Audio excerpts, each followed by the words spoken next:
Hi, this is Kelly Tolman, and welcome to Literature Discussions. In this recording, I'm going to talk about some of the ideas that are explored in Chapter 9 of Lord of the Flies. Chapter 9 of Lord of the Flies is probably the most startling of the chapters because of Simon's death. Chapter 9 really sets the tone for the rest of the story as the author quickly turns from a story about surviving together on a deserted island to a descent into savagery. The chapter begins with Simon in his little grove. Simon is delirious and sick. His illness has weakened him severely, but he leaves the grove and goes to the top of the mountain where he sees the dead parachutist.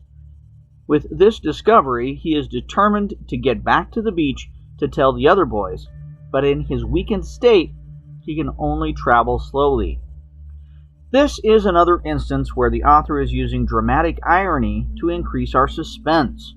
We know and understand what has happened with both the dead parachutist and with Simon's insights into his own thoughts about the beast, but the boys down on the beach don't have a clue. This makes the ending of the chapter even more dreadful because we can only watch the horror unfolding without being able to prevent it. I'll come back to Simon in a moment. I want to talk for a moment about the disintegration of Ralph's power. In this chapter, the word tribe comes to the fore. Jack openly calls his group a tribe, and the author describes them as savages. Jack's group regularly paints their faces and appears to embrace the role of savage. The question to think about here is, why does Ralph lose his authority?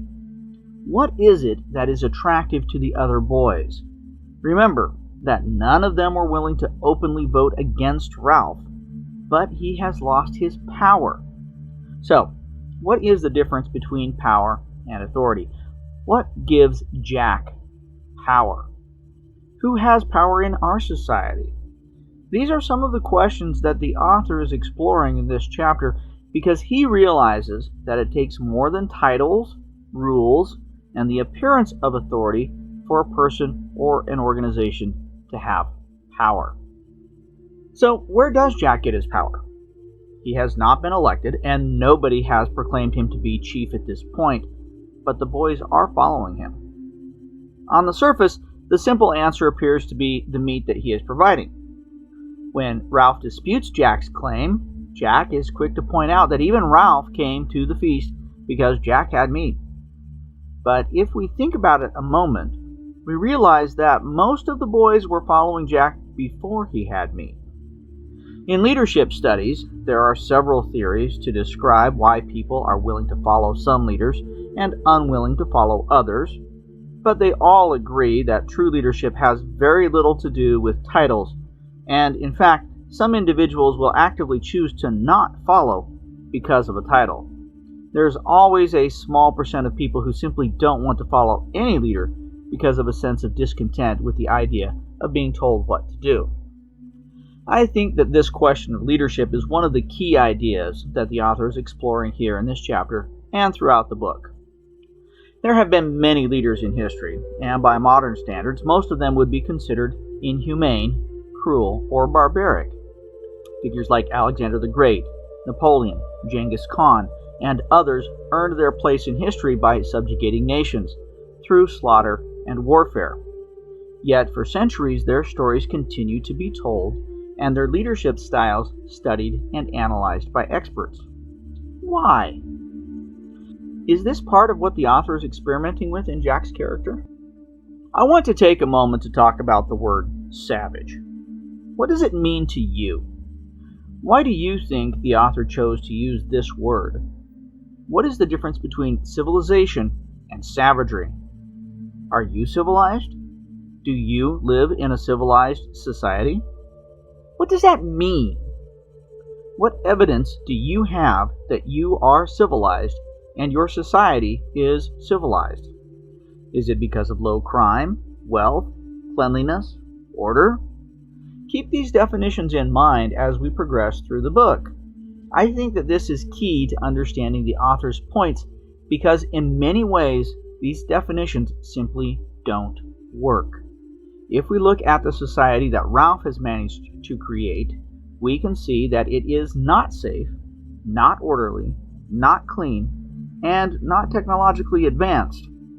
But somehow it feels more civilized than what we see emerging from Jack's tribe. Which brings me to the next question that I want to discuss, and that is the question of what makes a tribe. How do groups of people organize themselves? How do they identify themselves? Think for a moment about the groups that you belong to. Why do you belong to those groups, and how do you know? Some groups are easy to identify, like sports teams, because they wear uniforms and have a very strict structure, but other groups are less easy to identify. Their structures are more fluid, and people move in and out more easily. Sociologists have spent a lot of time studying group structures, evolution, and group dynamics, and the author is touching on these ideas here as we see the emergence of Jack's tribe. Okay, no discussion of Chapter 9 would be complete without discussing Simon's death. So, first of all, what word would you use to characterize the death? Was it an accident? Manslaughter? Murder? Sacrifice? I bring this up because the characters will bring it up, and it is important as readers to think about and establish your own opinion. These words all have moral implications, but more importantly, the fact that these different words exist in our language says something very fundamental about the fact that humans kill humans, and that we have done so for a very long time. The author is exploring this fascination and history of human killing. Also, there is a suggestion that under the right circumstances, anyone can kill. Fundamentally, the author is exploring the circumstances under which a society can kill a person. Notice that Simon's death was not a private act, but a public act. And in many ways, this is a question that the author is asking. Under what circumstances does a society agree to kill? Throughout history, there have been many reasons that a culture has used death as a means to further its goals, from warfare to human sacrifice to the death penalty. Which of these reasons do you agree with? Why or why not? Under which circumstances? There are very few people who suggest that declaring war on anyone is the best solution all the time. And likewise, there are very few people who reject war under all circumstances. But in between is a whole spectrum of reasons why a society might go to these extremes. In Simon's case, it feels much more personal. But what are the societal goals that are achieved because of it? What happens to the tribes because of it? As we will see in the next chapter, Ralph's tribe is severely weakened, but Jack's tribe becomes more unified because of it.